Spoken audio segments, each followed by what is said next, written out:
All right, guys, here we go. We're starting with 6-3 now. Not much left. We're getting close to the end. So, we talked, if you're a little confused by there's a 3 and a 2 up here. Remember, viruses we went over first, and viruses are not considered alive for different reasons. And so Kingdom 1 was actually, so we went viruses, Kingdom 1 was bacteria, and now we're on Kingdom 2, which is protists, and we're going to talk about how protists evolved from bacteria and look at some interesting pictures. So I'm going to have a video for you guys to watch that has a lot of protists in it, and normally we would do a really cool protist lab where everybody would go out into the local area and get water samples, and some people go to creeks and ponds, some people go to like the commons, and I think there's like a fountain there or something, and we would look under the microscopes and we find all sorts of amazing stuff swimming around. And unfortunately we can't do that this year, but the video is pretty good, so it'll give you an idea of what protists are like and how they move around and stuff. And I'll be showing you pictures now. So anyways, you'll get a pretty good example of what protists are all about this week. So, and I particularly like protists. I think they're kind of weird, and they're in this sort of microscopic world. I think they're totally oblivious of us, and we were oblivious to them for most of human history. And so this is going to be a question in the slideshow, so I hope you're listening. We talked about in Unit 2 that Robert Hooke discovered cells using cork, and obviously that was a huge discovery. But and I'm not going to say which one's the bigger discovery here, but I kind of feel like another scientist's discovery was actually a bit of a bigger deal. You guys learned about him in a movie in Unit 1 that kind of covered biology and science in general, and they talked about him, and his name is Anton Leeuwenhoek. And what he figured out was that, like, in water were all sorts of organisms swimming around. So he was the first one to find things like this swimming around in water and actually like active, whereas other people had been looking at kind of like dead things and didn't realize there was all these weird microscopic creatures swimming around in water. And not only that, like, he was in a village in Holland, I think. These people were drinking this water, bathing in this water, cleaning stuff and, cleaning their clothes in the water, and they had no clue there was all these microscopic organisms living out their lives. And so, Leeuwenhoek, to me, even more than Hooke, discovered a living, active, microscopic universe on some level, or world, that nobody even had a clue existed. And that's part of why the lab we normally would do would be really cool, because you could like see just kind of what Leeuwenhoek was seeing. But again, we'll use a video this week to kind of imagine that you're looking at them under the microscopes. But people even find things in vases. I've had students bring in water, like old vase water that was just sitting in their house with like flowers in it, and we've found thousands of organisms swimming around just in a vase. So some of you right now, if you've got some yellowish, slightly older vase water sitting around, you could have an entire world of organisms in there actually that you cannot see with your eyes, and maybe barely see some of them, the bigger ones, but otherwise we can't see them with our eyes. But there could be hundreds or thousands of things swimming in it, so it's pretty amazing, and that's why I like protists. So here we go. All right, so over here, everybody should recognize this by now. This is an amoeba, and off the top of my head, I don't want to waste time guessing on this one. I think this might be like a blepharisma, if I was guessing. And actually what it's done is it has a hole right here. This is actually a microscopic predator, and it takes in food in here that comes down in this area, and then it packages it into a vacuole, and then its lysosomes will destroy whatever it's caught. And actually this is another protist that it caught, and you can actually see the vacuole around it, and these green things actually might be lysosomes coming over. Here's one right here, it looks like. And if you guys remember, lysosomes break things down and get the nutrients from what's in the vacuole. So pretty amazing photo here actually of this protist. All right, so a lot of really important things happen in protist evolution. This was a huge jump in evolution from bacteria. And if we did have a final coming up, I would say know all the firsts. that in these notes, the first are really important. So probably in your slideshow assessment, there's going to be a lot of questions showing that you're paying attention to that, because I really think understanding evolutionary changes and these firsts in evolution are really important. So for instance, they're the first eukaryotes, which you all should know by now means they have a nucleus. So they evolved the first nucleus, which is over here.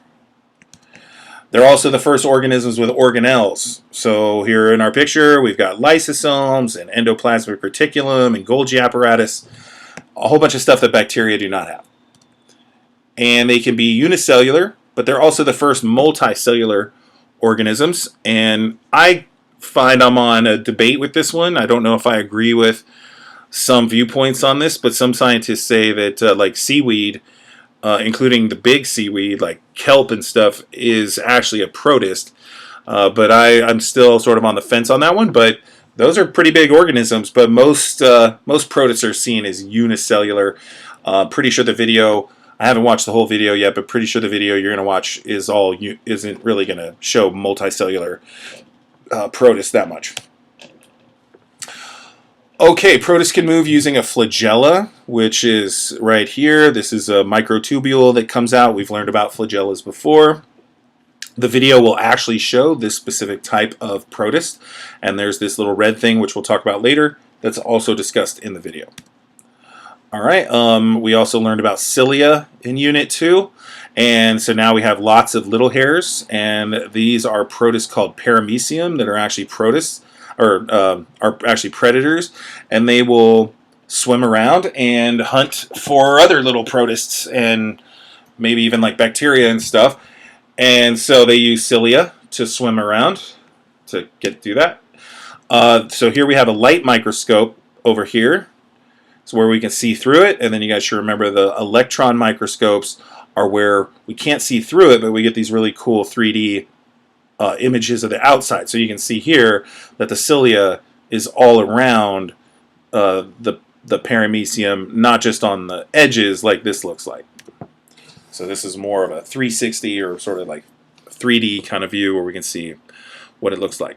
All right, here's another protist that's using cilia to move around. I think this one's in the video. I'm pretty sure this is called a Euplodes, if I remember correctly. They got a lot of weird alien-sounding names. And I think in the video they actually show they can use the cilia to almost walk around on like algae and stuff. So take a look for that. I actually did not know they could do that till I found this new video. So you'll see that. Okay, some don't swim with their cilia. Instead, they will actually whip them around up top and pull food in. So they're not moving their own self. They're like using them to whip food into this feeding area, and they'll definitely show some of these type of protists in the video.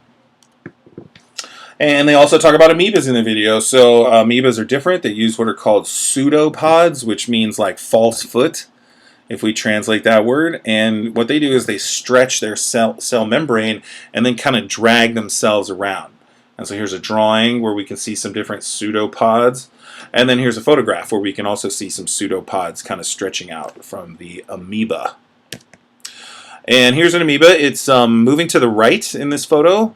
You can tell because all the pseudopods are stretching out, and then they're not really stretching out here. So it's almost maybe pushing from this side, and then eventually it's going to pull itself from this side. So it's definitely moving to the right in this photo. And then here's two kind of checking each other out with their pseudopods. So they're kind of reaching out and maybe sort of examining each other by touching each other and maybe deciding if they're food or not, or if they're a threat. Okay, protists can reproduce in a variety of ways. Some of these terms are from bacteria also, so I'm not going to redefine them. They're part of the notes in 6-2. So just like bacteria, some protists can do what's called binary fission, which literally translates to splitting into two. And this would be seen as a form of asexual reproduction, or technically they're cloning themselves. And not sure if this was Hooke. This might have been Leeuwenhoek who drew these. I don't think Hooke saw things doing this, so maybe Leeuwenhoek did. And here is the paramecium, and then it's starting to go through cell division, which we learned about in Unit 3. So now it's going into like anaphase and telophase and cytokinesis, which you should somewhat remember those terms. And basically this photo is probably where we're at right here, where it's starting to split. We're starting to see it splitting right here, and this one is pretty close to that. So it'd be like in telophase, if you remember, kind of has the telephone shape. That should ring a bell, hopefully, from Unit 3. All right, they can also do conjugation, which is a form of sexual reproduction. And these two have joined together, and they're going to exchange some DNA. And actually, I'm just going to jump forward. Okay. If we were in class, I would have diagrams. And a lot of kids actually are sort of, I don't know, interested in this because it's actually pretty weird. You can kind of see it right here. They actually have two nucleus. So this one is the macronucleus, and this one is the micronucleus. And this right here is probably the micronucleus of the other one. And what they'll do is they'll take a little bit of the micronucleus and they exchange it. And then so now they've exchanged some genetic codes, and then they put that into their nucleus. So instead of, they're not making a baby. So this is part of when we look at the diagrams, they say, okay, how many, you know, when you have, normally when you think of sexual reproduction, you have 2 organisms at the beginning, and then how many total organisms at the end, and usually some students figure it out. It's like there's 3 at the end, right? 2 parents, and then we have a new baby. So now there's 3 at the end. But in this diagram that I usually show in class, it shows that there's 2 at the start and 2 at the end. So I'm like, okay, how is this sexual reproduction?